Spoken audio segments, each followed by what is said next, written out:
Foi. Ele conversou com o Ocelote, você não ficou sabendo? Agora? Uhum. Agora, hoje? Esses dias. Não tem quando a França perdeu, ou o Brasil perdeu?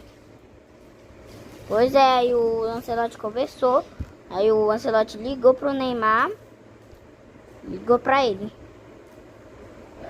Uhum. Poxa, sem você a gente não é nada. Ah, tá. Pelo amor de Deus.